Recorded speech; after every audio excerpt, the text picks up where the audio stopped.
አሰላሙ አለይኩም ወራህመቱላሂ ወበረካቱ። ውድና የተከበራችሁ የረምላልማ ፔጅ ተከታታዮች የኔ ተወዳጆች እንዴት ናችሁ? ደህና ናችሁ? እኔ በጣም ደህና ነኝ። ለፔጅ አዲስ የሆናችሁ ሰብስክራይብ በማድረግ ጀምሩ፣ የደውል ምልክቷን ተጫኑ ማለት ነው። ትናንትና በፈኪ ላይ አስተያየት ሰጥቼ ነበርና ወዲያውኑ እንደወጣሁኝ ፈኪ መልስ ሰጥታ ነበር። ከዛ ማታውኑ ትኩሱን በድቁሱ ብለቅላቸው ይሻላል ብዬ አሰብኩና አይ ወሬ ቢደጋገም ምን ትርጉም አለው? ነገ ይሻላል እንደውም ምን ወሬ ቢያድር አይሻግት አይሸት ብዬ አሁን ይዤላችሁ መጣሁ። በነገራችን ላይ ፈኪ ማለት ነው ማታ እንደዛ ግስጥ ብለሽ መተሽ እንደዛ ልክልካችንን ለመንገር የሞከርሽው እኛን ለማሸማቀቅ ነው። ወይኔ አለማወቅ በነገራችን ላይ ከተጠያቂነት አያድንም። በደንብ የምታውቂ ከሆነ በደንብ ትጠየቂያለሽ ማለት ነው።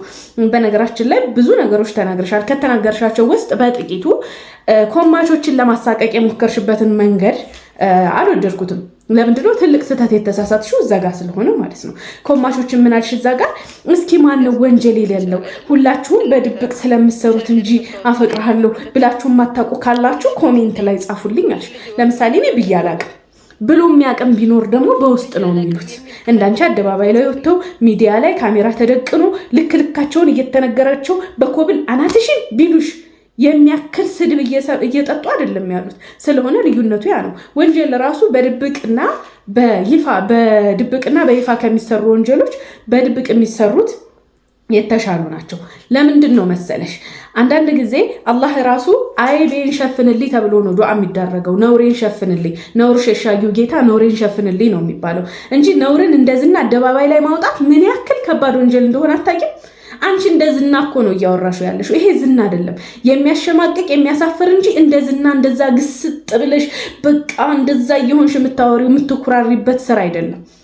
በቃ በጣም የሚያሳፍር ስራ ነው የሰራሽው። ደግሞ የገረመኝ ኮማቾቹ ከስራ ኧረ እውነትሽን ነው አሁን እኔ በፍቅር ስለ የከፈልኩት ቢታይ ኑሮ ምናምን አለመታየቱ ነው ኸይሩ። እንደዚህ አደባባይ ላይ ስታወጡት ግን ሰውም ይሰድባችኋል፣ እንትን ትላላችሁ። አንቺ አሁን ለማን ነው አርአያ የምትሆኙ? እስኪ ንገሪኝ። አንቺ ወተሽ ስትናገሪ አንድ ሀሜተኛ ቀሰቀሽ፣ እንድናማሽ ገፋፋሽን፣ ሰው እንዲናገርሽ ሰበብ ሆንሽ ማለት ነው። ሁለተኛ ራስሽን አረከሽ፣ አዋረድሽ።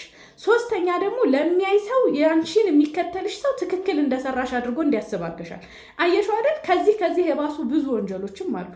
በዛ ላይ ደግሞ ማለት ነው ኢሳም ጋር እንደገና አህሙም ጋር ማሂርም ጋር አሚር ጋር እንዲሁም ደግሞ ኢብሮ ጋር የነበረሽ ግንኙነት እንደዚህ ነበር። መተዛዘል ምናምን ኦቨር ያለፈ ነገር ማለት ነው። እና አላህን የሚፈራ ሰው ትክክለኛ አማኝ የሆነ ሰው እነዚህን ነገሮች ያደርገዋል? አያደርገውም። አማኝ የሆነ ሰው አላህን የሚፈራ ሰው እነዚህ ላይ አያደርግም። ስራም ቢሆን ማለት ነው። ምን አልሽ? በውሸት ወደድኩህ ብዬ ከሆነ በዚህ ነገ የመጣ እንትን ሳይበላ ይቀር ምናምን እያልሽ ነበር አይደለ? ነገር ግን ሌሎቹንም እንደዚህ ብለሽ ሰርተሻል። ድራማም አይሁን ውደጁ አይመለከተንም። ነገር ግን እየሰራሽው ያለውን ነገር እንደዝና ልታወሪበት አይገባም። ለምሳሌ ማለት ነው በእንትን እንኳን ሲታይ አንቺ አግብተሽ የምታውቂ ሴት ነሽ። ከዚህ በፊት ከአንዴም 3 ጊዜ አግብተሽ ታውቂያለሽ አይደል? በወንጀል ደረጃ ራሱ አግብቶ የሚያውቅ ሰው ካላገባ ሰው ልዩነት አለው። አግብቶ የሚያውቅ ሰው አሁን ዚና ቢሰራ ግድያ ነው፣ በድንጋይ ተቀጥቅጦ እንዲገደል ነው የተደረገው። አግብታ የማታውቅ ሴት ከሆነች በጅራፍ እንድትደረግ ነው። አግብታ የምታውቅ ሴት መረጋጋት አላት፣ ስለ ጉዳዩም ታውቃለች፣ ትረጋጋለች ተብሎ ስለሚታሰብ ነው። አንቺ ግን ከዚህ በፊት የምታውቂው ህይወት እያለሽ ነው እንደዚህ ማንም ጋር የምትሸራገጩ ማለት ነው። እና አንዳንድ ጊዜ ስህተታችሁን ስህተት ነው ብላችሁ ማረፍ ሲኖርባችሁ እንደዝና ኮራ ቀብረር ብላችሁ የምታወሩት ነገር በጣም ያሳፍራል። ማሸማቀቅ ሲኖርብሽ ጭራሹኑ ግስጥ ብለሽ መጣሽ ማለት ነው።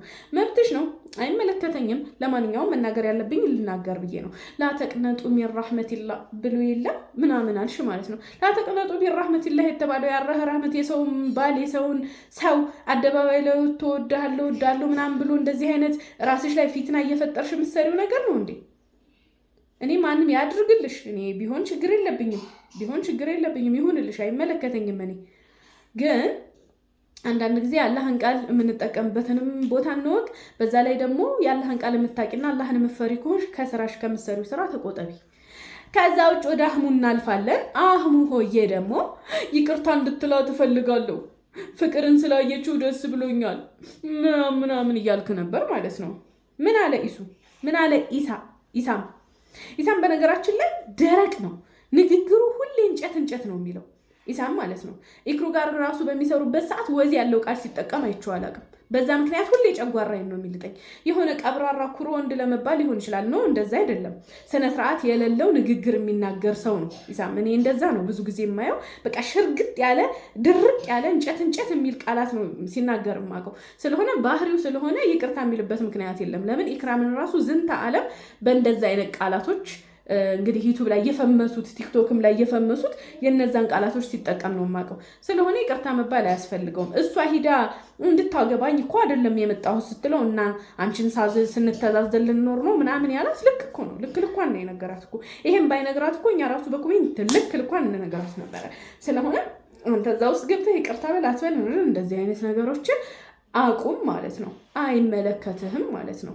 እና ለማንኛውም እኔ በጣም በጣም በጣም በጣም ደስ ብሎኛል። ደስ ያለብኝ ምክንያት ደግሞ ምንድን ነው? እኔ እንጃ አላውቀውም። ለምን ደስ እንደሚለኝ አላውቅም አንዳንድ ጊዜ። ኦኬ፣ ለማንኛውም ኤቭሪባዲ እንደምወዳችሁ ታውቃላችሁ የኔ ተወዳጆች። ያው አንዳንድ ነገሮችን አይቼ ማለፍ አልችልም፣ ለዛ ነው እና በዛ ላይ ደግሞ አራስ ቤቱ ናቸው የወሬ አለ ስትሉ ከርማቸው እንደዚህ አይነት ቀሽት የሆኑ ወሬዎች ሲመጡ ምን ያክል ደስታ እንደሚፈጥሩ አልነግራችሁም ወላሂ። እና ማለት ነው ከዛ ውጭ ትዝ አለኝ ደግሞ እኔ እኮ ስቆይ ነው ትዝ የሚለኝ እዚህ ጋር ይሄን ቪዲዮ ቲክቶክ ላይ ይሄ ዩቲዩብ ላይ ያየሁትና ዩቲዩብ ላይ ሳየው ከዛ እንዴች ልጅ አቀናብረውባት ነው አልኩ። ወላሂ አቀናብረውባት ነው እንጂ እሷ አድርገው አልመሰለኝም ብዬላችሁ። ቲክቶኳ ላይ ስገባ እሷ ራሱ ለቃ እንትናን ቁጭ አድርጋ ከስር ትጨፍራለች። እውነትም ጠምቶብሻል የምር እውነትም ባልጠፋ እንዴ ያለው እውነት ነው። ምን ጉር ነሽ? ኧረ ተረጋጊ። ኧረ ሶብረን ጀሚል ሶስት አግብተሽ የፈታሽ አመስሊም እኮ የምሬን ነው የምልሽ። ያላዩት ራሱ እንዳንቺ አይፈለጩም። ኧረ ተረጋጊ የኔ ወድጓ። መረጋጋት ኸይር ነው። ልጆቻችን አሁን ምን ይዩ? አሁን እኔ ፈኪሃ የምትባል ሴት ልይ ቢሉኝ ስክሮል ነው የማደርገው። ለምን ምንም የሚታያሪያ የሚሆን ነገር የለሽም። ስለሆነ ይሄን ነገር አስተካክሊ። ለማንኛውም እኔ በጣም ነው የምወዳችሁ ውዶቼ። በጣም ደስ ብሎኛል። ወሬ ትኩስ ወሬ ስላገኘው ተይህም በኋላ ደህና ደግ ወሬ ሲኖር ወዲህ በሏቸው። ወዲህ ላኩልኝና በውስጥ በቴሌግራም በሜሴጅ ላካርጉልኝ። ተያ በኋላ እንግዲህ አደባባይ ላይ እንዲያወጡት አደባባይ ላይ ወጥተን እንረግጣቸዋለን ነው የምላችሁ። ለማንኛውም ውዶቼ ወዲያችኋለሁኝ። ሴትዮቱ ግስጥ ብላ ተተናገረቻቸው አስገራሚና አስደናቂ ቃላቶች ቀንጨብጨብ ያለውን እያቀረብኩላችሁ ስንለያይ ምንለያይ ይሆናል። አላህ በሰላም ያገናኘን። አገር ሰላም ይሁን፣ በላው ዝግ ይሁን። ሰላሙ አለይኩም ወራህመቱላሂ ወበረካቱ። ወዳችኋለሁ።